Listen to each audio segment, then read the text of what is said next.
ಓಂ ಶ್ರೀ ಗುರು ಬಸವಲಿಂಗಾಯ ನಮಃ. ಅರಿವು ವಾಹಿನಿಗೆ ತಮಗೆಲ್ಲ ಆತ್ಮೀಯ ಸ್ವಾಗತ. ನಾವು ಬಹಳ ಹಿಂದಿನಿಂದಲೂ ಇಂದಿನ ತನಕವೂ ಕೂಡ ಅಂದರೆ ಪುರಾತನ ಶಿಲಾಯುಗದ ಕಾಲದಿಂದ ಹಿಡ್ಕೊಂಡು ಅಥವಾ ಮಾನವನ ನಾಗರಿಕತೆಯಿಂದ ಹಿಡ್ಕೊಂಡು ಆರಂಭದ ದಿನಗಳಿಂದ ಹಿಡ್ಕೊಂಡು ಇಲ್ಲಿ ತನಕ ಇಷ್ಟು ವಿಜ್ಞಾನ ಮುಂದುವರಿದ ದಿನದ ತನಕ ಈ ದೇವರು ದೇವಾಲಯ ಈ ವಿಚಾರಗಳನ್ನ ಕುರಿತು ಚಿಂತನೆ ಮಾಡ್ತಾನೇ ಬರ್ತಾ ಇದ್ದಾನೆ ಮನುಷ್ಯ. ಇಂಥ ದೇವಾಲಯಗಳ ಒಳಗಡೆ ಕೆಲವರಿಗೆ ಪ್ರವೇಶ ಇದೆ, ಕೆಲವರಿಗೆ ಪ್ರವೇಶ ಇಲ್ಲ. ಪ್ರವೇಶ ಇರುವವರು ದೇವಾಲಯದ ಒಳಗಡೆ ಹೋಗಿ ಭದ್ರವಾಗಿ ಬಾಗಿಲನ್ನ ಹಾಕಿಕೊಂಡು ಬೆಚ್ಚಗಿದ್ದಾರೆ. ಇನ್ನ ದೇವಾಲಯದ ಹೊರಗಿರುವಂಥವ್ರು ಅಂದ್ರೆ ಲೋಯರ್ ಕ್ಲಾಸ್ ಪೀಪಲ್ ಅಂತ ಏನ್ ಕರಿತೇವೆ, ಇವರು ಲೋಯರ್ ಕ್ಯಾಸ್ಟ್ ಸಿಸ್ಟಮ್ ಅಲ್ಲಿ, ಈ ಕ್ಯಾಸ್ಟ್ ಸಿಸ್ಟಮ್ ಅಲ್ಲಿ ಈ ಅತ್ಯಂತ ಕೆಳವರ್ಗದಲ್ಲಿ ಅಥವಾ ಕೆಳವರ್ಣದಲ್ಲಿ ಗುರುತಿಸಲ್ಪಟ್ಟಂಥ ಸಮುದಾಯಗಳ ಜನರು ನಾವು ದೇವಾಲಯದ ಒಳಗೆ ಹೋಗಬೇಕು ಅನ್ನುವ ಒಂದು ಭಾವನೆ, ತುಡಿತ ಅವರಲ್ಲಿ ನಿರಂತರವಾಗಿ ಇದೆ, ಇವತ್ತಿಗೂ ಕೂಡ ಇದೆ. ಆದ್ರೆ ಇಷ್ಟೆಲ್ಲ ವಿಚಾರಗಳಿದ್ದಾಗ್ಯೂ ಕೂಡ ಹೆಣ್ಣು ಮಕ್ಕಳಿಗೆ ದೇವಸ್ಥಾನಗಳ ಒಳಗೆ ಪ್ರವೇಶವಿಲ್ಲ, ದೀನ ದಲಿತರಿಗೆ ದೇವಸ್ಥಾನದ ಒಳಗೆ ಪ್ರವೇಶವಿಲ್ಲ. ಇಂಥ ಒಂದು ಸನ್ನಿವೇಶದಲ್ಲಿಯೂ ಕೂಡ ಇಲ್ಲಿಗೆ 900 ವರ್ಷಗಳ ಹಿಂದೆ ಕೆಲವು ಜನರು,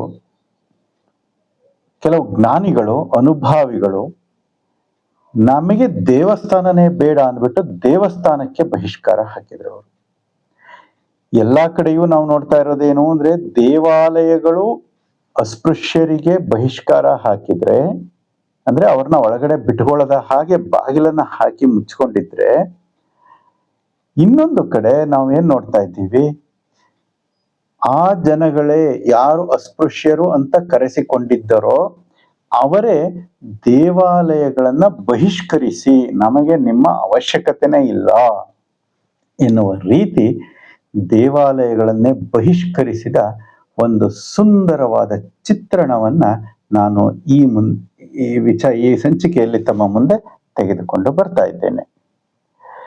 ದೇಗುಲಗಳನ್ನೇ ಬಹಿಷ್ಕರಿಸಿದ ಸ್ವತಂತ್ರ ಧೀರರು ಅನ್ನೋದು ಶೀರ್ಷಿಕೆ. ಬಹಳ ಸಂಕೀರ್ಣ ಮತ್ತು ಅಸಂಖ್ಯಾತ ಸಿದ್ಧಾಂತಗಳು, ನಂಬಿಕೆಗಳು ಮತ್ತು ಆಚರಣೆಗಳ ಆಗರ ಈ ಜಗತ್ತು. ಪ್ರತಿ 100 ಕಿಲೋಮೀಟರ್ ಅಷ್ಟು ದೂರಕ್ಕೆ ಆಚಾರ, ವಿಚಾರ, ನಂಬಿಕೆಗಳು ಸೂಕ್ಷ್ಮವಾಗಿ ಭಿನ್ನ ಆಗ್ತಾ ಹೋಗ್ತವೆ. ಈ ಜಗತ್ತು ಸೃಷ್ಟಿಯಾಗಿ ಇಲ್ಲಿ ಮಾನವನ ಉದಯ ಆದಂದ್ರಿಂದ ಇಡೀ ಮಾನವ ಸಂಕುಲವನ್ನ ಬಹಳವಾಗಿ ಕಾಡಿರುವಂತ ಪ್ರಶ್ನೆ, ಹುಡುಕಿರುವ ವಸ್ತು ಯಾವುದು ಅಂದ್ರೆ ಅದು ದೇವರು. ಸೃಷ್ಟಿ ಕ್ರಮದಲ್ಲಿ ಪ್ರಾಣಿಗಳಿಗಿಂತ ಬಹಳ ಮೇಲ್ಸ್ತರದಲ್ಲಿ ಕಾಣಿಸಿಕೊಳ್ಳುವಂಥ ಜೀವಿ ಅಂದ್ರೆ ಮನುಷ್ಯ. ತನ್ನ ಅತ್ಯದ್ಭುತ ಚಿಂತನಾ ಶಕ್ತಿ ಈ ಮನುಷ್ಯನನ್ನ ಸಾಮಾಜಿಕ, ವೈಜ್ಞಾನಿಕ, ಆಧ್ಯಾತ್ಮಿಕ ಮತ್ತೆ ಇನ್ನಿತರ ರಂಗಗಳಲ್ಲಿ ಅತ್ಯಂತ ಎತ್ತರದಲ್ಲಿ ನಿಲ್ಲುವಂತೆ ಮಾಡಿದ್ರೂ ಕೂಡ ಇದೇ ಚಿಂತನಾ ಶಕ್ತಿ ಮನುಷ್ಯನನ್ನ ಅನೇಕ ಬಾರಿ ಪ್ರಾಣಿಗಳಿಗಿಂತ ಅತ್ಯಂತ ನಿಕೃಷ್ಟನನ್ನಾಗಿಯೂ ಕೂಡ ಮಾಡಿದೆ ಎನ್ನುವುದನ್ನ ನಾವು ಮರೆಯೋದಕ್ಕೆ ಸಾಧ್ಯ ಇಲ್ಲ. ಮನುಷ್ಯನ ಮೃಗೀಯ ವರ್ತನೆ ಇದು ಸಿದ್ಧಪಡಿಸಿದೆ ನಮಗಾಗ್ಲೇ. ಈಗ ಯುದ್ಧಗಳು ನಡೀತಾ ಇದ್ದಾವೆ, ಅಣು ಬಾಂಬ್ ಹಾಕುವಂಥದ್ದು, ಬಾಂಬ್ಗಳು ಹಾಕಿ ಮನುಷ್ಯ ಕೊಲ್ಲ ಅಂಥದ್ದು, ಧರ್ಮದ ಹೆಸರಿನಲ್ಲಿ ಮನುಷ್ಯ ತನ್ನ ಸಹವರ್ತಿಗಳನ್ನೇ ಕೊಲ್ಲುವಂತಹದ್ದು, ಇವೆಲ್ಲ ಅತ್ಯಂತ ನಿಕೃಷ್ಟವಾದಂಥ ಮನುಷ್ಯನ ನಡೆಗಳು. ಆದ್ರೆ ಇವೆಲ್ಲವನ್ನ ಬದಿಗಿಟ್ಟು ಇಲ್ಲಿ ದೇವರು ಮತ್ತೆ ಅದರ ನಂಬಿಕೆ, ಅದರ ಆಚರಣೆಗಳ ಕುರಿತು ಅದರ ಸುತ್ತ ಅವಲೋಕನವನ್ನ ಈ ಸಂಚಿಕೆಯಲ್ಲಿ ಮಾಡೋಣ. ಭಾರತೀಯ ಪರಂಪರೆ, ಸಂಸ್ಕೃತಿ ಅತ್ಯಂತ ಪುರಾತನ ಮತ್ತೆ ಸನಾತನವಾದದ್ದು. ಇಲ್ಲಿ ಅಂದ್ರೆ ಅಖಂಡ ಭಾರತದ ಸಂಸ್ಕೃತಿ ಮತ್ತು ಆಚರಣೆಗಳು ಸಮಗ್ರವಾಗಿ ಒಬ್ಬ ವ್ಯಕ್ತಿಯಿಂದ ರೂಪುಗೊಂಡಿರೋದಿಲ್ಲ. ಇಲ್ಲಿಯ ಬಹುತೇಕ ನಂಬಿಕೆ ಮತ್ತು ಆಚಾರಗಳು ನೈಸರ್ಗಿಕವಾದಂತಹವು. ಪ್ರಕೃತಿ ಆರಾಧನೆಗಳು, ನದಿ, ಸರೋವರ, ಬೆಟ್ಟ, ಗುಡ್ಡ, ಗಿಡ, ಮರ, ಪ್ರಾಣಿ, ಪಕ್ಷಿ, ಪಂಚಭೂತಗಳಾದ ಬೆಂಕಿ, ಗಾಳಿ, ನೀರು, ಭೂಮಿ, ಆಕಾಶ, ಸೂರ್ಯ, ಚಂದ್ರ, ಆಕಾಶಕಾಯಗಳು, ಹೀಗೆ ಸೃಷ್ಟಿಯಲ್ಲಿ ಕಾಣುವ ಎಲ್ಲವನ್ನು, ಜೊತೆಗೆ ಕಣ್ಣಿಗೆ ಕಾಣದ ಕೇವಲ ಮನೋವೇದ್ಯವಾದಂತಹವುಗಳನ್ನು ಕೂಡ ನಂಬಿ ಅವುಗಳ ಆರಾಧನೆಗೆ ಗುಡಿಯನ್ನ ಕಟ್ಟಿ ಅದಕ್ಕೊಂದು ಮನುಷ್ಯಾಕಾರದ ರೂಪವನ್ನ ಮಾಡಿ, ಶಿಲಾಮೂರ್ತಿಯನ್ನ ಮಾಡಿ ಮೂರ್ತೀಕರಿಸಿ ತನಗೆ ತಿಳಿದಂತ ವಿಧಾನದಲ್ಲಿ ಪೂಜಿಸಿ ತಾನೇ ಮಂತ್ರಗಳನ್ನ ರಚಿಸಿ ಅದರ ಮೂಲಕ ಬೇಡಿದರೆ ಆ ದೈವಕ್ಕೆ ತೃಪ್ತಿಯಾಗುವುದೆಂಬ ಕಲ್ಪನೆಯಿಂದ ಮಾನವ ತಾನೇ ಸೃಷ್ಟಿಸಿದ ಮೂರ್ತಿಗೆ ತಾನೇ ಪೂಜಿಸಿ ಪ್ರಾರ್ಥಿಸುವ ಸಂಪ್ರದಾಯ ಬೆಳೆದು ಬಂತು.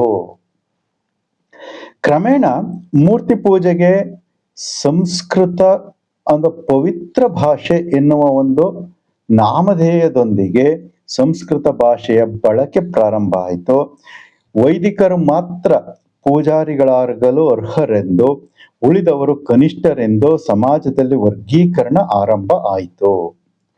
ಜಾತಿ ವ್ಯವಸ್ಥೆ ಅಸ್ತಿತ್ವಕ್ಕೆ ಬಂತು. ಈ ವ್ಯವಸ್ಥೆಯಲ್ಲಿ, ವ್ಯವಸ್ಥೆ ಅಂತ ಕರಿತೀರೋ ಅವ್ಯವಸ್ಥೆ ಅಂತ ಕರೀಬೋದು, ಇಂಥ ಒಂದು ವ್ಯವಸ್ಥೆಯಲ್ಲಿ ಅತೀ ನಿಮ್ನ ವರ್ಗದವರು ಅತ್ಯಂತ ಶೋಚನೀಯ ಬದುಕನ್ನ ಬದುಕಬೇಕಾಗಿತ್ತು. ಅವರು ಸಾರ್ವಜನಿಕ ರಸ್ತೆಗಳಲ್ಲಿ ಮುಕ್ತವಾಗಿ ಸಂಚರಿಸುವಂತಿರಲಿಲ್ಲ. ಅವರ ನೆರಳು ಹುಟ್ಟಿನಿಂದ ಉತ್ತಮರೆನಿಸಿಕೊಂಡವರ ಮೇಲೆ ಬೀಳೋ ಹಾಗಿರಲಿಲ್ಲ. ಸೊಂಟಕ್ಕೆ ಪೊರಕೆಯೊಂದನ್ನ ಕಟ್ಟಿಕೊಂಡು ಅವರು ನಡೆದಾಡಿದ ಹಾದಿಯನ್ನ ಅವರೇ ಗುಡಿಸಿಕೊಂಡು ಹೋಗುವಂಥ, ಮತ್ತೆ ಉಗುಳಬೇಕಾದ ಸಂದರ್ಭದಲ್ಲಿ ಕುತ್ತಿಗೆಗೆ ಕಟ್ಟಿದ ಚಿಪ್ಪಿನಲ್ಲಿ ಉಗುಳಬೇಕಾಗಿತ್ತು. ಇವರನ್ನ ನೋಡಿದರೂ ಮೈಲಿಗೆ ಆಗುತ್ತೆ ಎಂಬ ಕಾರಣಕ್ಕೆ ವೈದಿಕರ ಭಾವನೆಗೆ ಘಾಸಿಯಾಗದಂತೆ ಅವರನ್ನ ಎಚ್ಚರಿಸಲು, ಅಂದ್ರೆ ನಾನು ಬರ್ತಾ ಇದ್ದೀನಿ ಶೂದ್ರ ಅಥವಾ ಏನೋ ಪಂಚಮ ನಿಮ್ನ ವರ್ಣದವನು, ನಾನು ಬರ್ತಾ ಇದ್ದೀನಿ ಅಂತ ಸಂಬೋಳಿ ಅಂತ ಜೋರಾಗಿ ಕೂಗಿಕೊಂಡು ಊರನ್ನ ಪ್ರವೇಶ ಮಾಡಬೇಕಾಗಿತ್ತು. ಅಂಥ ಸಂದರ್ಭದಲ್ಲಿ ಇವನು ಬರ್ತಾ ಇದ್ದಾನೆ ಅಂತ ವೈದಿಕರು ತಮ್ಮ ಮನೆಗಳ ಒಳಗಡೆ ಹೋಗಿ ಬಾಗಲನ್ನ ಹಾಕಿಕೊಳ್ತಾ ಇದ್ರು. ಒಂದು ವೇಳೆ ಇವರು ಮಂತ್ರ ಉಚ್ಚಾರಗಳನ್ನ ಮಾಡಬೇಕಾದ್ರೆ ಅದೇನಾದ್ರೂ ಅಪ್ಪಿತಪ್ಪಿ ದಾರಿಯಲ್ಲಿ ಹೋಗ್ತಾ ಇದ್ದಂತ ಶೂದ್ರರ ಕಿವಿಗೆ ಬಿದ್ದರೆ, ಆವಾಗ ಅದು ಇವರಿಗೆ ಗೊತ್ತಾದ್ರೆ, ನೀವು ಉಚ್ಚವರ್ಣದವರಿಗೆ ಗೊತ್ತಾದ್ರೆ ಅವಾಗ ಏನ್ ಮಾಡ್ತಾ ಇದ್ರು, ಸೀಸವನ್ನ, ಅಂದ್ರೆ ಲೆಡ್ ಅಂತ ಕರಿತೀವಲ್ಲ, ಆ ಸೀಸವನ್ನ ಕಾಯಿಸಿ ಕಿವಿಗಳಿಗೆ ಸುರಿಯಲಾಗ್ತಾ ಇತ್ತು. ಹಾಗೆ ಅಪ್ಪಿತಪ್ಪಿ ಯಾರಾದ್ರೂ ಒಬ್ಬ ಶೂದ್ರ ಮಂತ್ರವನ್ನ ಕೇಳಿಸಿಕೊಂಡು ತಾನೇನಾದ್ರೂ ಅದನ್ನ ಉಚ್ಚಾರಣೆಯನ್ನ ಮಾಡಿದ್ದು ಇವರ ಗಮನಕ್ಕೆ ಬಂದ್ರೆ ಅವನ ನಾಲಿಗೆಯನ್ನ ಕತ್ತರಿಸಿ ಹಾಕಲಾಗ್ತಾ ಇತ್ತು. ಮತ್ತೆಂದೂ ಕೂಡ ಮಂತ್ರವನ್ನ ಪಠಿಸುವಂತಿಲ್ಲ ಅನ್ನುವ ರೀತಿ, ಮಂತ್ರವನ್ನ ಕೇಳಿಸಿಕೊಳ್ಳದ ಹಾಗೆ ಕಿವಿಗೆ ಸೀಸ, ನಾಲಿಗೆಗೆ ಕತ್ತರಿ ಅನ್ನು ಹಾಕುವಂತ ಒಂದು ಅವ್ಯವಸ್ಥೆ ಈ ಸಮಾಜದಲ್ಲಿ ನಡೆದುಕೊಂಡು ಬಂದಿತ್ತು. ಇಂಥ ಅಮಾನವೀಯ, ಅತ್ಯಂತ ನಿಕೃಷ್ಟ, ಕನಿಷ್ಠ ಆಚಾರಗಳಿಂದ ಜನಸಾಮಾನ್ಯರು, ನಿಮ್ನ ವರ್ಣದವರು ಬಹಳ ರೋಸಿ ಹೋಗಿದ್ದರು. ಅಥವಾ ಅವರಿಗೆ ಏನನ್ನೂ ಮಾಡಲಿಕ್ಕೆ ಅವಕಾಶನೇ ಇರಲಿಲ್ಲ. ಯಾಕೆಂದ್ರೆ ಅವ್ರ ಹತ್ರ ಯಾವ ಶಕ್ತಿಯೂ ಕೂಡ ಇರಲಿಲ್ಲ. ಶಕ್ತಿ ಇದ್ದದ್ದೆಲ್ಲ ರಾಜಸತ್ತೆಯನ್ನ ನಿಯಂತ್ರಣ ಮಾಡ್ತಿದ್ದು ವೈದಿಕ ಶಕ್ತಿ. ಹಾಗಾಗಿ ಇವರ ಬಳಿ ಏನಕ್ಕೂ ಅವಕಾಶ ಇರಲಿಲ್ಲ. ಇಂಥ ಒಂದು ಕಾಳ್ಗತ್ತಲಿನಲ್ಲಿ, ಅಮಾವಾಸ್ಯೆಯ ಕತ್ತಲೆಯಲ್ಲಿ ಅಂತ ಕುವೆಂಪುರವರು ಹೇಳ್ತಾರೆ, ಇಂಥ ಒಂದು ಕಾಳ್ಗತ್ತಲೆಯಲ್ಲಿ, ವಿಷಮ ಸನ್ನಿವೇಶದಲ್ಲಿ 12ನೇ ಶತಮಾನದಲ್ಲಿ ಯುಗ ಪುರುಷ ಬಸವಣ್ಣನವರ ಆಗಮನ ಆಯಿತು. ಅದು ಕೂಡ ಸಮಾಜದಲ್ಲಿ ಅತ್ಯಂತ ಮೇಲ್ಸ್ತರದಲ್ಲಿದ್ದ ಶೈವ ಬ್ರಾಹ್ಮಣರ ಕುಲದಲ್ಲಿ ಅವರು ಹುಟ್ಟಿ ಬರ್ತಾರೆ. ಅತ್ಯಂತ ಕಿರಿಯ ವಯಸ್ಸಿನಲ್ಲಿ ಬಹಳ ವಿವೇಕಿಯಾದ ಮತ್ತೆ ಪ್ರಬುದ್ಧ, ವಿಚಾರವಂತ, ಪ್ರಗತಿಪರ ಚಿಂತಕನಾಗಿದ್ದ ಬಾಲಕ ಬಸವಣ್ಣ ಸಮಾಜದಲ್ಲಿ ಹಾಸು ಹೊಕ್ಕಾಗಿದ್ದ ಮೂಢನಂಬಿಕೆಗಳು, ಕಂದಾಚಾರಗಳು, ದೀನ ದಲಿತರ ಮೇಲಿನ ಹಿಂಸೆ, ಶೋಷಣೆಗಳನ್ನ, ಮತ್ತೆ ಉಳ್ಳವರ, ಮೇಲ್ಜಾತಿಯವರ ದೌರ್ಜನ್ಯ, ದೀನರ ಕಷ್ಟ ಕಾರ್ಪಣ್ಯಗಳನ್ನ ಕಣ್ಣಾರೆ ಕಂಡು ಮಮ್ಮಲ ಮುರುಗ್ತಾರೆ ಬಾಲಕ ಬಸವಣ್ಣ. ಆಗಿನ್ನು 8ರ ವಯಸ್ಸಿನ ಒಂದು ವಯೋಮಾನ. ಬಾಲಕ ಬಸವಣ್ಣ ಸ್ವತಃ ತನ್ನ ಅಕ್ಕನಿಗೆ ಇರುವಂತ ಸ್ಥಿತಿಯನ್ನ, ಸ್ವಾತಂತ್ರ್ಯವನ್ನ ನೋಡಿ ಕಸಿವಿಸಿಕೊಳ್ತಾರೆ. ಆಗ ಹೆಣ್ಣಿಗೆ ಗಂಡಿನ ಸ್ಥಾನಮಾನ ಇಲ್ಲದಿರುವುದನ್ನ ಗಮನಿಸಿ ಬಹಳವಾಗಿ ನೊಂದ್ಕೊಳ್ತಾರೆ. ದೇವರು ಮತ್ತು ಧರ್ಮಗಳ ಹೆಸರಿನಲ್ಲಿ ಸಮಾಜದಲ್ಲಿ ನಡೆಯುತ್ತಿದ್ದ ಹೀನ ಕೃತ್ಯಗಳನ್ನ ಕಂಡು ಅವೈಚಾರಿಕವಾದ ಅಧರ್ಮದಿಂದ ಕೂಡಿದ ಧರ್ಮಾಚಾರಗಳನ್ನು ಆ ಎಳೆಯ ವಯಸ್ಸಿನಲ್ಲಿಯೇ ಅತ್ಯಂತ ತೀಕ್ಷ್ಣವಾಗಿ ಖಂಡಿಸುತ್ತಾರೆ.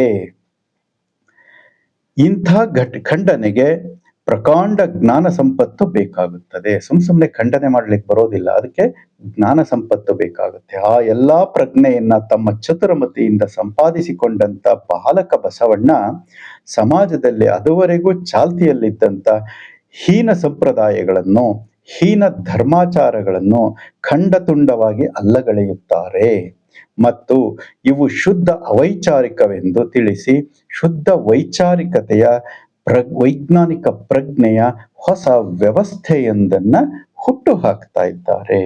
ಅಂದ್ರೆ ಅದುವರೆಗೂ ಇದ್ದ ಚಾಲ್ತಿಯಲ್ಲಿ ಇದ್ದಂತ ಹಳೆಯ ವ್ಯವಸ್ಥೆಗೆ ಪರ್ಯಾಯವಾಗಿ ಹೊಸ ವ್ಯವಸ್ಥೆಯನ್ನ ಹುಟ್ಟು ಹಾಕ್ತಾ ಇದ್ದಾರೆ.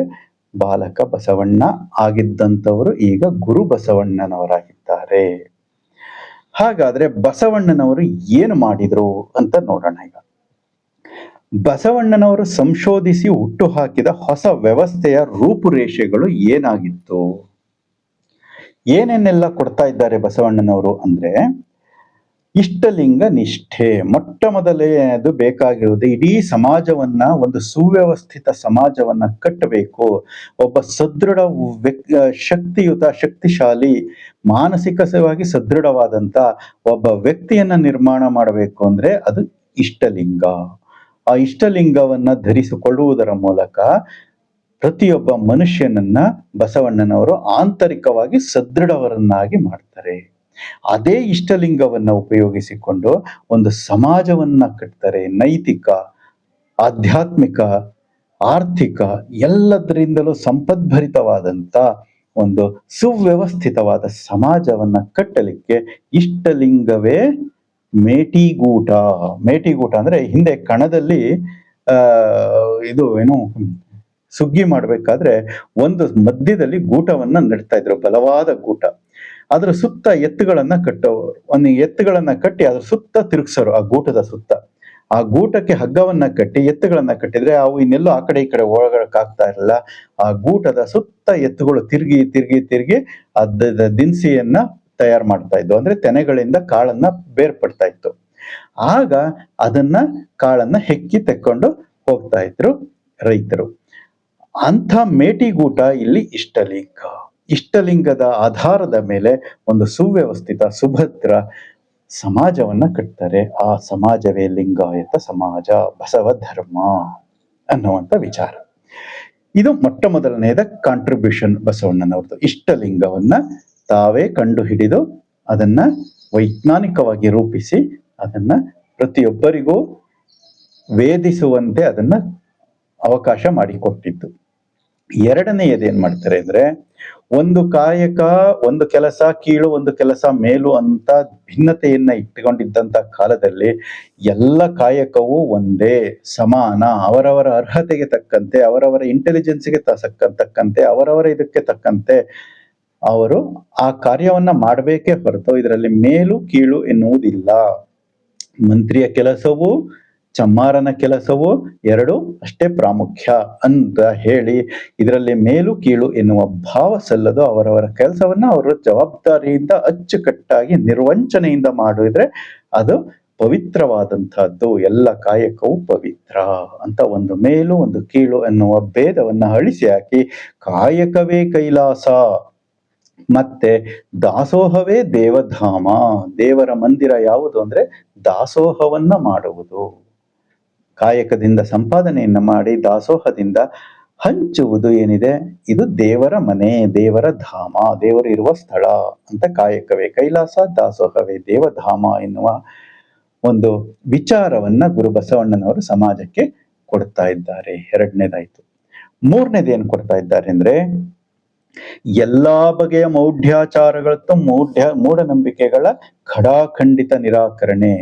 ಯಾವುದೇ ರೀತಿಯಿಂದ ಮೂಢನಂಬಿಕೆ ಇರ್ಬೋದು, ಅದು ಇದು ಅಂತ ಹೇಳೋದಿಲ್ಲ. ಕಾಲ್ ತೊಳೆದು ಪೂಜೆ ಮಾಡೋದ್ರಿಂದ ಹಿಡ್ಕೊಂಡು ಗುಡಿ ಪೂಜೆ ಮಾಡೋದ್ರಿಂದ ಹಿಡ್ಕೊಂಡು ನೀವು ಯಾವ್ಯಾವ್ದು ಮೂಢನಂಬಿಕೆ ಅಂತ ಕರಿತೀವಿ, ಗ್ರಹಣ, ಇವುಗಳೆಲ್ಲ ನೋಡಿ ಎದ್ರಕೊಂಡು ಓಡೋಗ್ತಾರಲ್ಲ, ಗ್ರಹಣ ಗ್ರಹಣ ಅಂತ, ಆ ಪೂಜೆ ಮಾಡ್ಬೇಕು, ಈ ಪೂಜೆ ಮಾಡ್ಬೇಕು, ಮನೆ ಒಳಗೆ ಬಾಗ್ಲಾಕಬೇಕು, ಎಲ್ಲವನ್ನ ಕೂಡ ಈ ರೀತಿಯ ಎಲ್ಲಾ ಮೂಢನಂಬಿಕೆಗಳನ್ನ ಸಾರಾಸಗಟಾಗಿ ಖಂಡತುಂಡವಾಗಿ ಖಂಡಿಸಿ ಇವುಗಳನ್ನ ಕಿತ್ತು ಎಸೆದು ಬಿಡ್ತಾರೆ ಸಮಾಜದಿಂದ.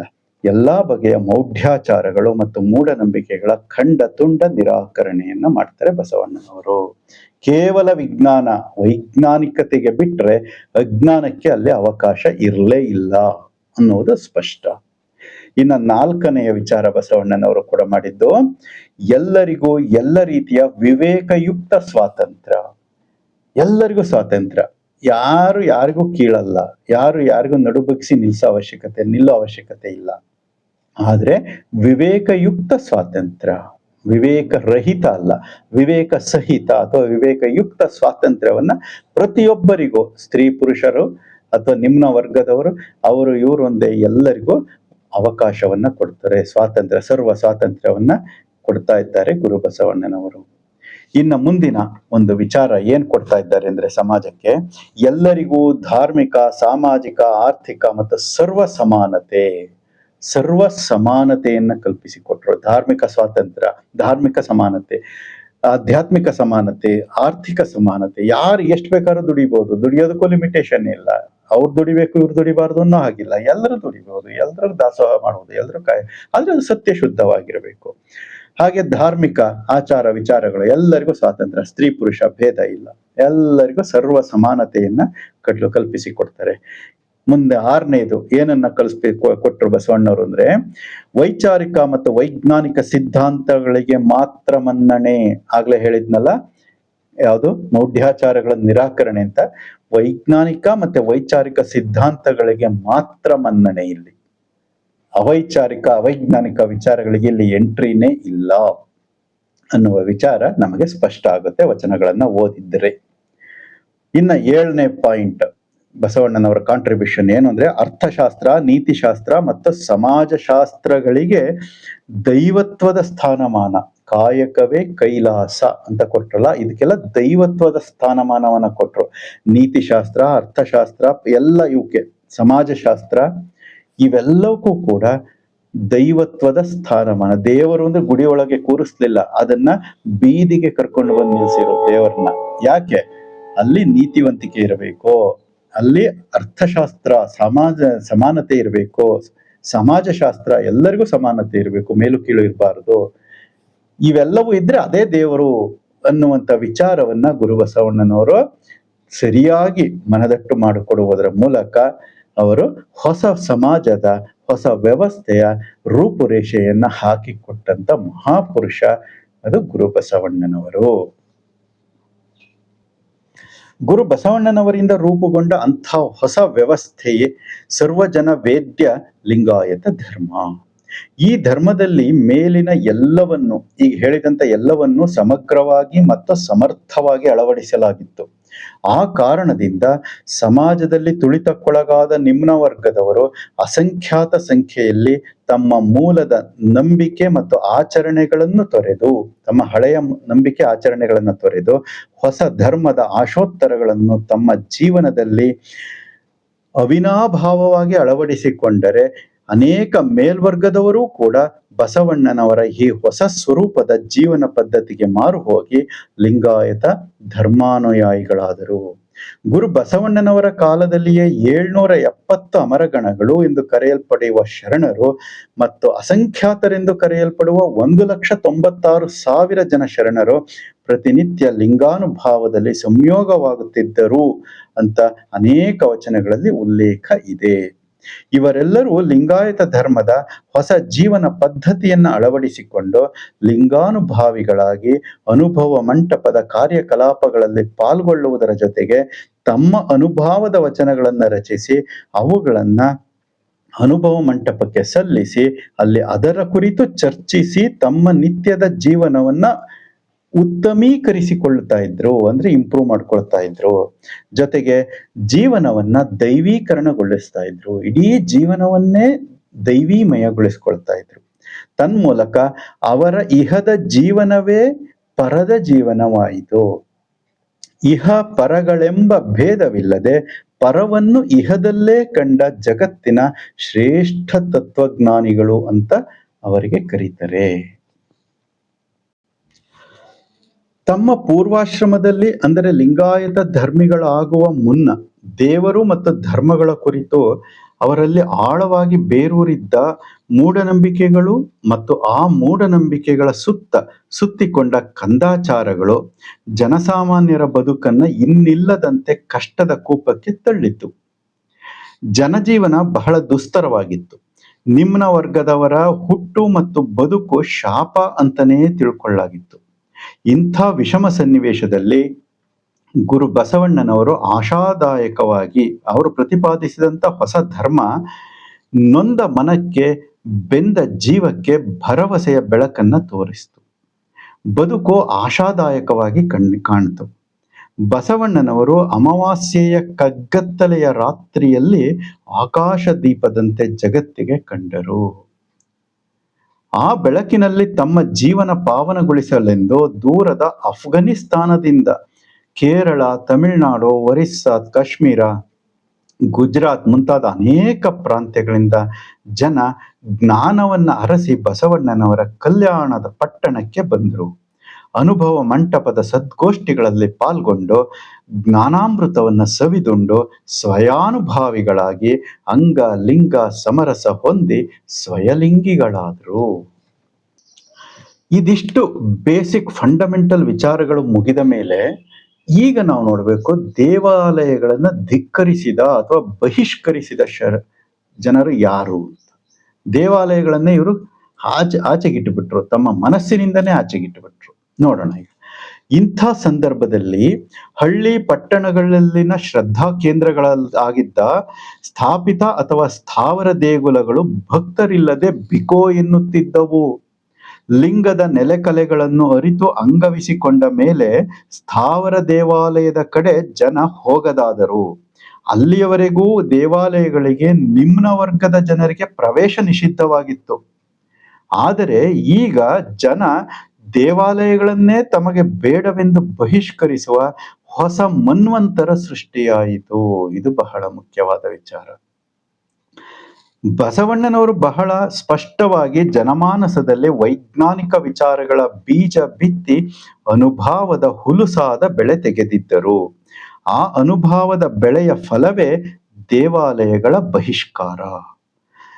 ದೇಹವೇ ದೇವಾಲಯವೆಂದು ತಿಳಿದು ತನ್ನ ದೇಹದಲ್ಲೇ ಲಿಂಗತತ್ವವನ್ನು ಅರಿತು ಅನುಭವಿಸಿದ ಮೇಲೆ ಬೇರೆ ಹೊರಗಿನ ದೇವಾಲಯದ ಹಂಗು ಅವರಿಗೆ ಬೀಳಲಿಲ್ಲ. ನಿಜಾರ್ಥದಲ್ಲಿ ಕಾಯಕ ಮತ್ತು ದಾಸೋಹಗಳೇ ಚರದೇವಾಲಯಗಳು ಅಂದ್ರೆ ನಾಟ್ ಫಿಕ್ಸ್ಡ್, ಅಂದ್ರೆ ನಾವೆಲ್ಲೆಲ್ಲಿ ಹೋಗ್ತೀವೋ ಅದೇ ದೇವಾಲಯ ಅಂತ. ಅದೇ ಇಷ್ಟಲಿಂಗ. ಅಖಂಡ ಸೃಷ್ಟಿಯೇ ಸ್ಥಾವರ ಮಹಾದೇವಾಲಯ. ನೋಡಿ, ಅಖಂಡ ಸೃಷ್ಟಿಯೇ ಸ್ಥಾವರ ಮಹಾದೇವಾಲಯ. ಆದ್ರೆ ಅದೇ ಇಷ್ಟ ಮಹಾಲಿಂಗ. ಅದಕ್ಕೆ ಇಡೀ ಸೃಷ್ಟಿಗೆ ಇಷ್ಟ ಮಹಾಲಿಂಗ ಅಂತ ಕರೀತಾರೆ. ಆ ಸ್ಥಾವರ ಮಹಾಲಿಂಗದೊಳಗೆ ಚರದೇಗುಲಗಳು. ಯಾವ ಚರದೇಗುಲಗಳು? ಅಲ್ಲಿರುವಂತ ಎಲ್ಲ ಮನುಷ್ಯರು, ಓಡಾಡುವ ಎಲ್ಲ ಮನುಷ್ಯರು ಚರದೇಗುಲಗಳು. ಅಂದರೆ ಇಷ್ಟ ಮಹಾಲಿಂಗದ ಗರ್ಭದೊಳಗೆ ಇಷ್ಟಲಿಂಗ. ಇಲ್ಲಿ ದೇವ ಭಕ್ತರ ನಡುವೆ ಪೂಜಾರಿಯ ಮಧ್ಯಸ್ಥಿಕೆಯ ಅವಶ್ಯಕತೆ ಇಲ್ಲ. ಇಲ್ಲಿ ನಡೆಯುವುದು ನಿತ್ಯ ನಿರಂತರ ಪೂಜೆ.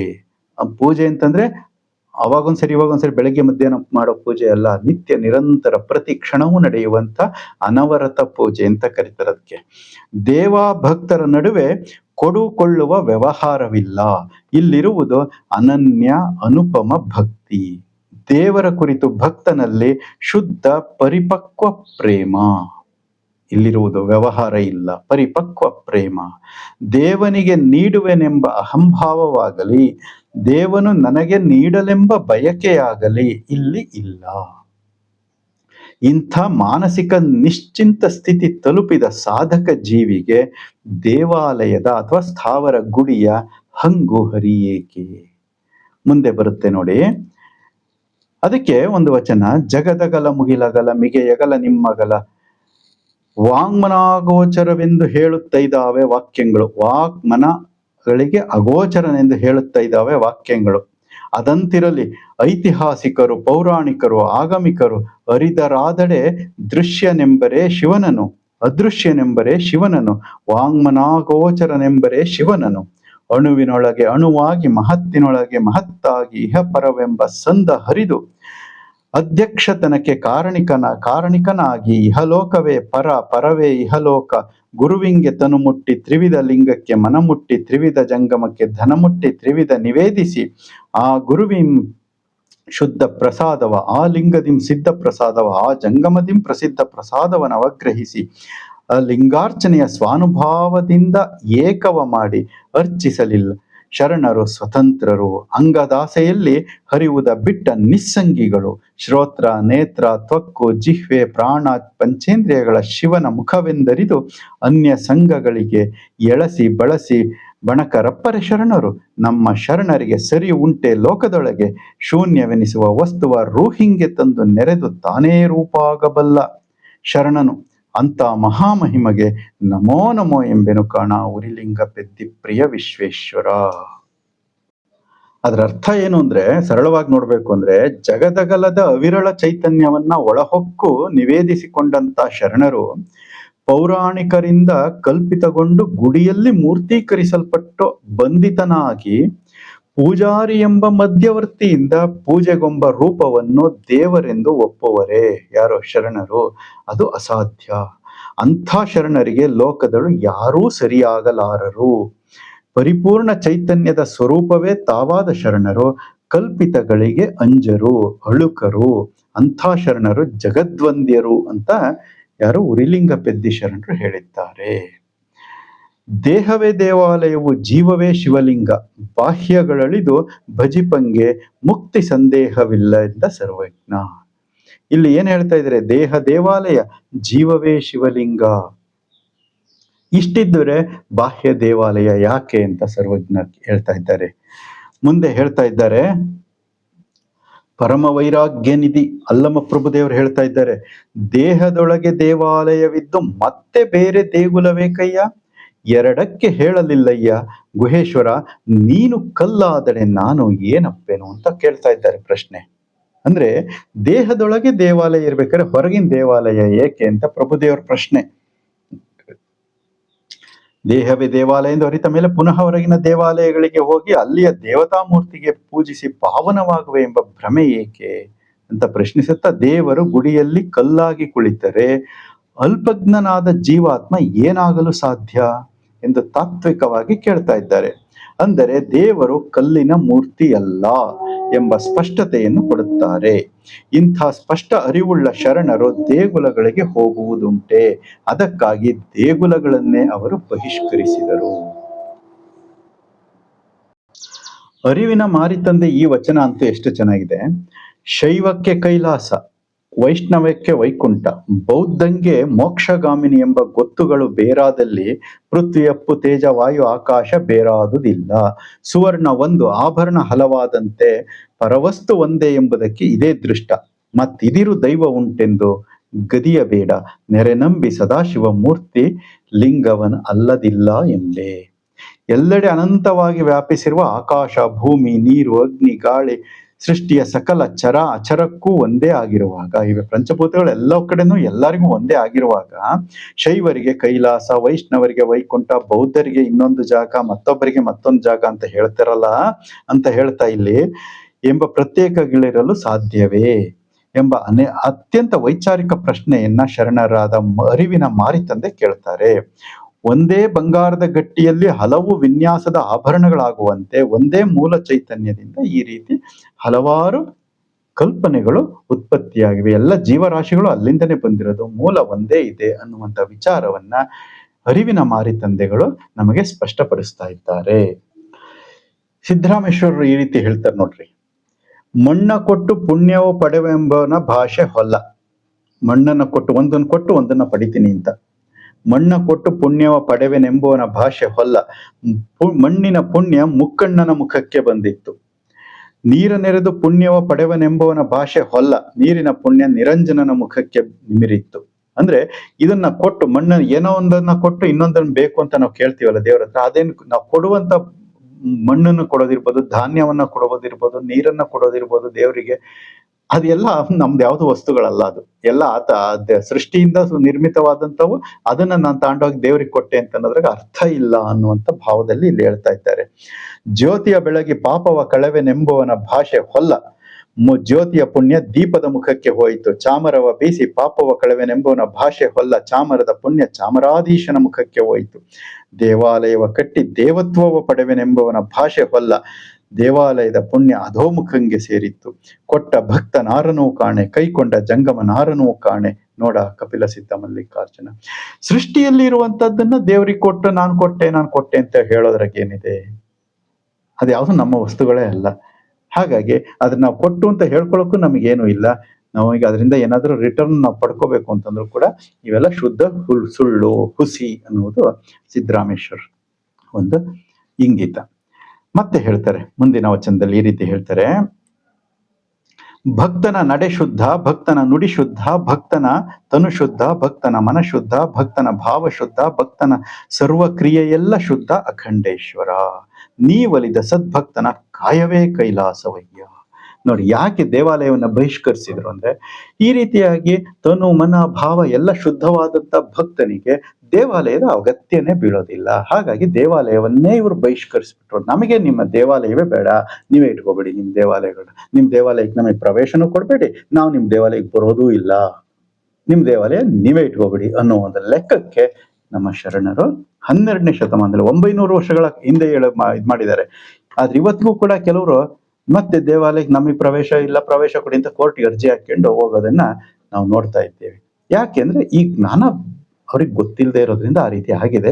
ಇದನ್ನ ಒಂದ್ಸರಿ ತಿಳ್ಕೊಂಡ ಮೇಲೆ ಮತ್ತೆ ಯಾರು ದೇವಾಲಯದ ಕಡೆಗೆ ಮುಖನೂ ಕೂಡ ಹಾಕೋದಿಲ್ಲ. ಯಾಕೆ? ಆ ಸಾಧನೆ ತಮ್ಮ ಇಡೀ ಸೃಷ್ಟಿಯಲ್ಲಿ ಅಖಂಡವಾಗಿ ಎಲ್ಲಾ ಕಡೆ ಚೈತನ್ಯ ಇದೆ ಅಂತಂದ ಮೇಲೆ ಅಲ್ಲಿ ಹುಡ್ಕೋಂಥದ್ದು ಏನಿದೆ ಅನ್ನುವ ಭಾವ. ಕೈಲಾಸ ಮರ್ತ್ಯಲೋಕವೆಂಬರು, ಕೈಲಾಸವೆಂದಡೇನೋ ಮರ್ತ್ಯಲೋಕವೆಂದಡೇನೋ, ಅಲ್ಲಿಯ ನಡೆಯೂ ಒಂದೇ ಇಲ್ಲಿಯ ನಡೆಯೂ ಒಂದೇ, ಅಲ್ಲಿಯ ನುಡಿಯೂ ಒಂದೇ ಇಲ್ಲಿಯ ನುಡಿಯೂ ಒಂದೇ, ಒಂದೇ ಕಾಣಿರಯ್ಯ ಎಂಬರು. ಕೈಲಾಸದವರ ದೇವರ್ಕಳೆಂಬರು, ಸುರಲೋಕದೊಳಗೆ ಸಾಸಿರ ಕಾಲಕ್ಕಲ್ಲದೆ ಅಳಿವಿಲ್ಲವೆಂಬರು, ನರಲೋಕದೊಳಗೆ ಸತ್ತು ಸತ್ತು ಹುಟ್ಟುತ್ತಿರುವೆ ಎಂಬರು. ಇದ ಕಂಡು ನಮ್ಮ ಶರಣರು ಸುರಲೋಕವನ್ನು ನರಲೋಕವನ್ನು ತೃಣವೆಂದು ಭಾವಿಸಿ ಭವವ ದಾಂಟಿ ತಮ್ಮ ಹುಟ್ಟರಿದು ಮಹಾಬೆಳಗನೆ ಕೂಡಿ ಬೆಳಗಿನಲ್ಲಿ ಬಯಲಾದರೆಯ ಅಪ್ಪಣ್ಣ ಪ್ರಿಯ ಚನ್ನಬಸವಣ್ಣ. ಹಡಪದ ಅಪ್ಪಣ್ಣಗಳು ಹೇಳ್ತಾರೆ, ಪುಣ್ಯಸ್ತ್ರೀ ಅವರ ಲಿಂಗಮ್ಮ ತಾಯಿಯವರು ಹೇಳ್ತಾ ಇದ್ದಾರೆ, ನಮ್ಮ ಶರಣರು ಏನ್ ಮಾಡಿರು ಅಂದ್ರೆ, ಈ ಕೈಲಾಸವನ್ನು ಬೇಡ ನಮಗೆ, ಮರ್ತ್ಯಲೋಕನೂ ಬೇಡ, ನೀವೆರಡನ್ನೂ ನೀವೇ ಇಟ್ಕೋಬಿಡಿ ಅಂದ್ಬಿಟ್ಟು ತಮ್ಮಷ್ಟಕ್ಕೆ ತಾವು ನಿರಾಳವ ಸ್ಥಿತಿಯಲ್ಲಿ ಇದ್ದುಬಿಟ್ರು. ಬಯಲಲ್ಲಿ ಬಯಲಾದರು. ಕೈಲಾಸನೂ ಬೇಡ, ನರಕನೂ ಬೇಡ, ಪುಣ್ಯನೂ ಬೇಡ, ಪಾಪನೂ ಬೇಡ ಅನ್ನುವಂಥ ವಿಚಾರ ಶರಣರದ್ದು. ಅಷ್ಟು ಸ್ಪಷ್ಟವಾಗಿ ಹೇಳ್ತಾ ಇದ್ದಾರೆ. ಮುಂದೆ ಶರಣರು ಮಾನವ ಕಲ್ಪಿತ ಸುರಲೋಕ ನರಲೋಕಗಳನ್ನ ತಿರಸ್ಕರಿಸಿದ್ರು ಅನ್ನುವಂಥ ವಿಚಾರ. ಇವೆಲ್ಲ ಕಲ್ಪನೆಗಳಷ್ಟೇ, ಮನುಷ್ಯನ ಭ್ರಾಂತಿ ಅಷ್ಟೇ. ಆ ಭ್ರಾಂತಿಯಿಂದ ಆಚೆಗೆ ಏನೂ ಇಲ್ಲ. ವೇದವನ್ನು ಓದಿದಡೇನು, ಕೆಲವರು ಹೇಳ್ತಾರೆ ವೇದಗಳ ಕನ್ನಡ ಅನುವಾದವೇ ವಚನಗಳು ಅಂತ. ಇಲ್ಲಿ ಹೇಳ್ತಾರೆ ನೋಡ್ರಿ, ವೇದವನೋದಿದಡೇನು, ಶಾಸ್ತ್ರವ ಕಲಿತಡೇನು, ಮಾಘವ ಮಿಂದಡೇನು, ಮೂಗ ಹಿಡಿದಡೇನು, ಹಲ್ಲ ಕಿರಿದಡೇನು, ಬಾಯ ಹೊಯ್ದು ಕಂಡಡೇನು, ಹುಟ್ಟದ ನೊಗೆದಡೇನು, ಮೆಟ್ಟಿಯ ನಿಟ್ಟಡೇನು, ಮಂಡೆಯ ಬಿಟ್ಟಡೇನು, ತಿಟ್ಟನೆ ತಿರುಗಿದಡೇನು, ಕಣ್ಣು ಮುಚ್ಚಿದಡೇನು, ಕೈಗಳ ಮುಗಿದಡೇನು, ಬೊಟ್ಟ ನಿಟ್ಟಡೇನು, ಬಯಲಿಂಗೆ ನೆನೆದಡೇನು, ಮುಸುಡ ಹಿಡಿದಡೇನು, ಮೌನದಲ್ಲಿರ್ದಡೇನು, ಅವಕ್ಕೆ ಶಿವಗತಿ ಸಿಕ್ಕದು. ಏನು ಮಾಡಿದ್ರು ಶಿವಗತಿ ಸಿಗೋದಿಲ್ಲ. ಕುಲವಳಿದು ಛಲವಳಿದು ಮದವಳಿದು ಮತ್ಸರವಳಿದು ಗುರು ಕಾರುಣ್ಯವ ಪಡೆದು ಅಂಗದ ಮೇಲೆ ಲಿಂಗವ ಧರಿಸಿ ಗುರುಲಿಂಗ ಜಂಗಮಕ್ಕೆ ಭಕ್ತಿಯ ಮಾಡಬಲ್ಲಡೆ ಶಿವಗತಿ ಕಾಣುವುದು. ಶಿವಗತಿ ಬೇಕು ಅಂದ್ರೆ ಈ ರೀತಿ ಮಾಡ್ಬೇಕಂತೆ.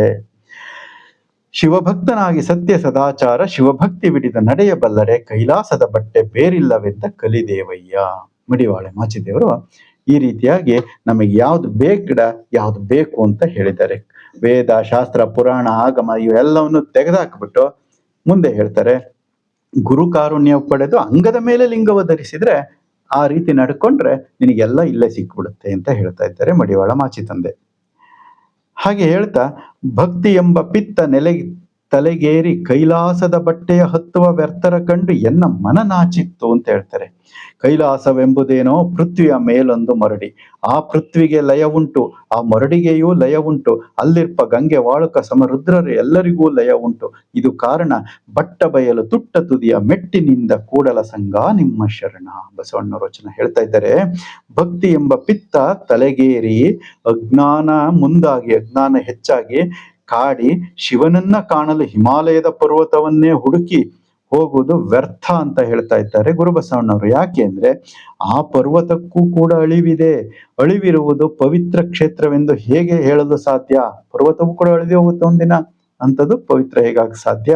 ಲಿಂಗವನ್ನು ಸಾಧಿಸಿದ ಶರಣರಿಗೆ ಎಲ್ಲಕ್ಕೂ ಮಿಗಿಲಾದ ಸಕಲ ಸೃಷ್ಟಿ ಎಲ್ಲವನ್ನೂ ಒಳಗೊಂಡ ಬಯಲನ್ನ ಕೂಡಿ ಸುಖಿಸುವವನಿಗೆ ಕೈಲಾಸ ಎಂಬುದು ಭೂಮಿಯ ಮೇಲಿನ ಹಾಳು ಬೆಟ್ಟಕ್ಕೆ ಸಮ ಎಂದು ಖಚಿತವಾಗಿ ತಮ್ಮ ಅನುಭಾವಿಕ ವಚನಗಳನ್ನ ಗುರು ಬಸವಣ್ಣನವರು ಇಲ್ಲಿ ತಿಳಿಸಿಕೊಡ್ತಾ ಇದ್ದಾರೆ. ಮುಂದೆ ಹೇಳ್ತಾರೆ, ಸರ್ವಾಂಗದಲ್ಲಿ ಲಿಂಗ ಸೋಂಕಿನಿಂದ ಇರುವ ಶರಣಂಗೆ ತಾನಿದ್ದಲ್ಲಿಯೇ ಕೈಲಾಸ. ಕೈಲಾಸಕ್ಕೆ ಹೋದೆ ಬಂದೆ ಎಂಬುದೆಲ್ಲ ಭ್ರಾಂತಿ ಅನ್ನುತ್ತಾರೆ ಆದಯ್ಯ ಶರಣರು. ಕರಸ್ಥಲದಲ್ಲಿ ಲಿಂಗವಿರಲು ಆ ಹಸ್ತವೇ ಕೈಲಾಸ, ಈ ಲಿಂಗವೇ ಶಿವನು, ಇದು ಕಾರಣ ಇಲ್ಲಿಯೇ ಕೈಲಾಸ. ಇದಲ್ಲದೆ ಬೇರೆ ಬೆಳ್ಳಿಯ ಬೆಟ್ಟವೇ ಕೈಲಾಸವೆಂದು ಅಲ್ಲಿಪ್ಪ ರುದ್ರನೇ ಶಿವನೆಂದು ಕೈಲಾಸಕ್ಕೆ ಹೋದೆ ಬಂದೇನೆಂಬ ಭ್ರಾಂತು ಬೇಡ ಕೇಳಿರಣ್ಣ. ಕಾಯದ ಅನುಗ್ರಹ ಲಿಂಗದಲ್ಲಿ ಶ್ರದ್ಧೆ ಇಲ್ಲದೆ ಇರಲು ಇನ್ನೆಲ್ಲಿಯ ನಂಬುಗೆಯಯ್ಯ. ಅಲ್ಲಲ್ಲಿಗೆ ಹರಿಹಂಚಾಗಿ ಕೆಡಬೇಡ ಕೇಳಿರಣ್ಣ. ಅಂಗದೊಳಗೆ ಲಿಂಗಾಂಗ ಸಂಗವನರಿತು ಒಳ ಹೊರಗು ಒಂದೇಯಾಗಿ ಶಿಖಿ ಕರ್ಪೂರ ಸಂಘದಲ್ಲಿ ಕರ್ಪೂರ ಉರಿಯಾಗಿಪ್ಪಂತೆ ಸರ್ವಾಂಗದಲ್ಲಿ ಲಿಂಗ ಸೋಂಕಿ ಅಂಗ ಭಾವವಳಿದು ಲಿಂಗ ಭಾವ ತನ್ಮಯವಾಗಿಪ್ಪ ತದ್ಗತ ಸುಖ ಉಪಮಾತೀತವಯ್ಯ ಸೌರಾಷ್ಟ್ರ ಸೋಮೇಶ್ವರ. ಹೀಗೆ ಆದಯ್ಯ ಶರಣರು ಹೇಳಿ, ಕೈಲಾಸವೆಂಬುದು ಭವಸಾಗರವೆಂದು ಖಂಡಿಸಿ ನನಗೆ ಅದರ ಅವಶ್ಯವಿಲ್ಲವೆಂದು ಹೀಗಳೆಯುತ್ತಾರೆ ಕಾಶ್ಮೀರದ ಅರಸನಾಗಿದ್ದಂಥ ಮೋಳಿಗೆ ಮಾರಯ್ಯನವರು. ಮೋಳಿಗೆ ಮಾರಯ್ಯ ಕಾಶ್ಮೀರದಿಂದ ಬಂದಂಥವ್ರು. ಯಾವುದನ್ನ ಕೈಲಾಸ ಅಂತ ಕರೀತಾರೋ ಆ ಕೈಲಾಸದಿಂದ ಬಂದಂತ ಶರಣರು ಮೋಳಿಗೆ ಮಾರಯ್ಯ. ಅವ್ರು ಹೇಳ್ತಾರೆ, ಕಾಯ ಸಮಾಧಿಯನೊಲ್ಲೆ ನೆನಹು ಸಮಾಧಿಗೆ ನಿಲ್ಲೆ ಕೈಲಾಸವೆಂಬ ಭವಸಾಗರವನೊಲ್ಲೆ. ಕೈಲಾಸವೆಂಬ ಭವಸಾಗರವನೊಲ್ಲೆ ನೀ ಎನ್ನ ಅಲ್ಲಿಗೆ ಇಲ್ಲಿಗೆ ಎಂದೆಳೆಯದೆ ನಿನ್ನಲ್ಲಿಗೆ ಕೂಟಸ್ಥವ ಮಾಡು ನಿಷ್ಕಳಂಕ ಮಲ್ಲಿಕಾರ್ಜುನ. ಅಲ್ಲಿಗೆ ಕೈಲಾಸವನ್ನ ಇವರೇನಂತ ಕರೀತಾ ಇದ್ದಾರೆ? ಭವಸಾಗರ ಅಂತ ಕರೀತಾ ಇದ್ದಾರೆ. ಕೆಲವರು ಈಗಿನ ಕೂತ್ಕೊಂಡು ಹೇಳ್ತಾ ಇದ್ದಾರೆ, ಬಸವಣ್ಣವರು ಕೈಲಾಸವನ್ನು ನಿರಾಕರಿಸಿಲ್ಲ, ಯಾವುದನ್ನು ನಿರಾಕರಿಸಿಲ್ಲ, ಸ್ಥಾವರವನ್ನು ನಿರಾಕರಿಸಿಲ್ಲ ಅಂತ ಹೇಳೋದನ್ನ ನಾವು ದಿನನಿತ್ಯ ಕಾಣ್ತಾ ಇದ್ದೇವೆ. ಇರ್ಲಿ, ಅವರೇನಾದ್ರೂ ಹೇಳ್ಕೊಳ್ಳಿ. ಹೀಗೆ ಎಲ್ಲಾ ಶರಣರು ದೇವಾಲಯಗಳನ್ನು ಕೈಲಾಸವೆಂಬ ಕಲ್ಪನೆಯನ್ನು ತಮ್ಮ ಜೀವನದಿಂದ ಹೊರದಬ್ಬಿದ ಸಾಕ್ಷಿಯಾಗಿ ಅನುಭಾವದ ವಚನಗಳನ್ನ ರಚಿಸಿದ್ದಾರೆ. ಅಂಥ ಅನುಭಾವಿಕ ನೆಲೆಯ ಕೆಲವು ವಚನಗಳನ್ನ ಮಾತ್ರ ಈ ಕೆಳಗೆ ಕೊಡಲಾಗಿದೆ. ಇವು ಅತ್ಯಂತ ಸರಳ ಭಾಷೆಯಲ್ಲಿರೋದ್ರಿಂದ ಇವುಗಳ ವಿವರಣೆಯನ್ನು ತಮಗೆ ಎಲ್ರಿಗೂ ಸರಳವಾಗಿ ಅರ್ಥ ಆಗುತ್ತೆ. ಆ ವಚನಗಳನ್ನ ಜಸ್ಟ್ ನಾನು ಓದ್ಕೊಂಡು ಹೋಗ್ತೀನಿ, ಅದರದ್ದು ವಿವರಣೆಯನ್ನು ಕೊಡೋ ಏನು ಅವಶ್ಯಕತೆ ಇಲ್ಲ, ನೀವೇ ಅರ್ಥ ಮಾಡ್ಕೋಬಹುದು, ಎಲ್ರಿಗೂ ಅರ್ಥ ಆಗುತ್ತೆ. ದೇಹವೆಂಬ ದೇಗುಲದೊಳಗೆ ಭಾವಸಿಂಹಾಸನವ ಮಾಡಿ ಜೀವದೊಡೆಯನ ಪೂಜಿಸಬಲ್ಲಡೆ ದೇವರಿಗೆ ದೇವರೆಂಬೆನೆಯ್ಯ ಅಖಂಡೇಶ್ವರ. ಮಾಡುವ ಮಾಟವುಳ್ಳನ್ನಕ್ಕ ಬೇರೊಂದು ಪದವನ ರಸಲೇತಕ್ಕೆ ದಾಸೋಹವೆಂಬ ಸೇವೆಯ ಬಿಟ್ಟು ನೀಸಲಾರದೆ ಕೈಲಾಸವೆಂಬ ಆಸೆ ಬೇಡ. ಮಾರಯ್ಯ ಪ್ರಿಯ ಅಮರೇಶ್ವರ ಲಿಂಗವಿದ್ದ ಠಾವೇ ಕೈಲಾಸ ಅಂತ ಆಯ್ದಕ್ಕಿ ಲಕ್ಕಮ್ಮ ಶರಣೆಯವರು ಹೇಳ್ತಾ ಇದ್ದಾರೆ. ಮತ್ತೆ ಮುಂದಿನ ವಚನ ಈ ರೀತಿ ಇದೆ. ದೇಹವೇ ದೇಗುಲ ಕಾಲೇ ಕಂಬ ಶಿರಸ್ಸೇ ಶಿಖರ ನೋಡ ಹೃದಯ ಕಮಲ ಕರ್ಣಿಕಾವಾಸವೇ ಸಿಂಹಾಸನ ಮಹಾಘನ ಪರತತ್ವವೆಂಬ ಪ್ರಾಣಲಿಂಗವ ಮೂರ್ತಿಗೊಳಿಸಿ ಪರಮಾನಂದ ಅಮೃತ ಜಲದಿಂದ ಮಜ್ಜನ ಕೆರೆದು ಮಹಾದಳ ಪದ್ಮದ ಪುಷ್ಪದಿಂದ ಪೂಜಿಸಿ ಪರಮ ಪರಿಣಾಮವೆಂಬ ನೈವೇದ್ಯವ ಗಡಣಿಸಿ ಪ್ರಾಣಲಿಂಗಕ್ಕೆ ಪ್ರಾಣ ಸಂಬಂಧವಾದ ಪೂಜೆಯ ಮಾಡುತ್ತಿರುತ್ತೇನು ಕಾಣ ಮಹಾಲಿಂಗ ಗುರು ಶಿವಸಿದ್ದೇಶ್ವರ ಪ್ರಭುವೇ ಅಂತ ತೋಂಟದ ಸಿದ್ಧಲಿಂಗ ಯತಿಗಳು ಹೇಳ್ತಾರೆ. ಕಾಲೇ ಕಂಬಗಳಾದವೆನ್ನ ದೇಹವೇ ದೇಗುಲವಾಯಿತೆನ್ನ ಎನ್ನ ನಾಲಿಗೆ ಗಂಟೆ ಶಿರ ಸುವರ್ಣದ ಕಳಸ ಇದೇನಯ್ಯ ಲಿಂಗಕ್ಕೆ ಸಿಂಹಾಸನವಾಗಿದ್ದಿತ್ತಯ್ಯ ಗುಹೇಶ್ವರ, ನಿಮ್ಮ ಪ್ರಾಣಲಿಂಗ ಪ್ರತಿಷ್ಠೆ ಪಲ್ಲಟವಾಗದಂತಿದ್ದೇನಯ್ಯ ಅಂತ ಪ್ರಭುದೇವರು ಹೇಳ್ತಾರೆ. ದೇಹವೆಂಬ ದೇವಾಲಯದಲ್ಲಿ ದೇವಾಲಯದವರ 3 ಮಂದಿಯ ಕಾಣದೆ ಕಂಗೆಟ್ಟಿದ್ದೇನೆ ಗುರುವೇ, ದೇಗುಲದೊಡೆಯರ ಕರೆತಂದು ದೇವಾಲಯದಂತುವ ತೋರ ಕಪಿಲ ಸಿದ್ಧ ಮಲ್ಲಿನಾಥ ಅಂತ ಸಿದ್ದರಾಮೇಶ್ವರರು ಹೇಳ್ತಾ ಇದ್ದಾರೆ. ಕೊನೆಯ ವಚನ ಈ ರೀತಿಯಾಗಿದೆ, ಬಹಳ ಸುಂದರವಾದಂಥ ವಚನ, ಕೇಳಿಸ್ಕೊಳ್ಳೇಬೇಕು. ಶೈವರು ಕಟ್ಟಿದ ಗುಡಿಯ ಹೊಗದ ಭಾಷೆ, ಶೈವರು ನಟ್ಟ ಲಿಂಗವ ಪೂಜಿಸದ ಭಾಷೆ, ವಿವರವೆನಗೆ ಪಾಲಿಸಯ್ಯ. ದೇಹದ ದೇವಾಲಯ ಮಧ್ಯದಲ್ಲಿ ಭಾವಿಸುತ್ತಿಪ್ಪ ಶಿವಲಿಂಗವ ಗೊತ್ತಿನ ಸುಖದ ಪರಿಣಾಮದ ಭಕ್ತಿಯ ನಿರಾವಲಂಬವನೆಗೆ ಕೃಪೆ ಮಾಡಯ್ಯ. ಪರಮಗುರು ಪಡಿವಿಡಿ ಸಿದ್ಧ ಮಲ್ಲಿನಾಥ ಪ್ರಭುವೇ. ಹೇಮಗಲ್ಲ ಹಂಪ ಶರಣರ ವಚನ ಇದು.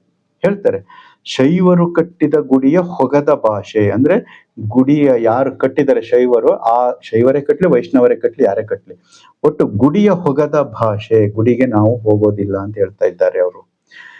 ನಟ್ಟ ಲಿಂಗವ ಪೂಜಿಸದ ಭಾಷೆ, ಅಲ್ಲಿ ಇಟ್ಟಿರತಕ್ಕಂಥ ಇಲ್ಲಿ ಲಿಂಗವನ್ನ ಪೂಜಿಸದ ಭಾಷೆ ಅಂತ ಯಾರು ಕಪಿಲಯ್ಯವರು ಪಡುವಿಡಿ ಸಿದ್ಧ ಮಲ್ಲಿನಾಥ ಪ್ರಭುವೆ ಅಂತ ಹೇಮಗಲ್ಲ ಹಂಪ ಶರಣರ ವಚನ ಇದೆ. ಅದನ್ನ ಹುಡುಕಿ ಓದ್ಕೊಳ್ಳಿ ಇನ್ನೊಂದ್ಸರಿ ಬೇಕಾದ್ರೆ. ಹೀಗೆ 12ನೇ ಶತಮಾನದಲ್ಲಿ ಕರ್ನಾಟಕದ ಕಲ್ಯಾಣದಲ್ಲಿ ನಡೆದ ಮಾನವರ ಸರ್ವಾಂಗೀಣ ಜೀವನ ಮೌಲ್ಯವರ್ಧನಾ ಕ್ರಾಂತಿಯ ನೇತೃತ್ವ ವಹಿಸಿ ಹೊಸ ಧರ್ಮವನ್ನ ಸ್ಥಾಪಿಸಿ ಅನುಷ್ಠಾನಕ್ಕೆ ತಂದರು ಗುರು ಬಸವಣ್ಣನವರು. ಧಾರ್ಮಿಕ ನಂಬಿಕೆಗಳು, ಆಚರಣೆಗಳು, ದೇವರ ಪರಿಕಲ್ಪನೆ, ಮುಕ್ತಿ, ಪುನರ್ಜನ್ಮ ಮುಂತಾದ ಇನ್ನಿತರ ಎಲ್ಲಕ್ಕೂ ಹೊಸ ಭಾಷ್ಯ, ಹೊಸ ವ್ಯಾಖ್ಯಾನ ನೀಡುವುದರೊಂದಿಗೆ ಸಮಾಜದ ಎಲ್ಲರಿಗೂ ಎಲ್ಲಾ ರೀತಿಯ ಸಮಾನತೆಯನ್ನು ಅಳವಡಿಸುವುದರೊಂದಿಗೆ ಸಮಾಜದಲ್ಲಿ ಆಳವಾಗಿ ಬೇರೂರಿದ್ದ ಎಲ್ಲಾ ರೀತಿಯ ಭೇದಗಳನ್ನು ಬೇರು ಸಹಿತ ಕಿತ್ತೆಸೆದು ಸಂಪೂರ್ಣ ವಿಭಿನ್ನವಾದ ಮತ್ತು ವಿಶಿಷ್ಟವಾದ ಹೊಸ ಪ್ರಗತಿಪರ, ವಿಚಾರಶೀಲ, ಚಲನಶೀಲ ಲಿಂಗಾಯತ ಧರ್ಮದ ಸ್ಪಷ್ಟ ಪರಿಕಲ್ಪನೆಗಳನ್ನು ಕೊಟ್ಟು ಹೊಸ ಧರ್ಮದ ಉದಯಕ್ಕೆ ಕಾರಣರಾದರು.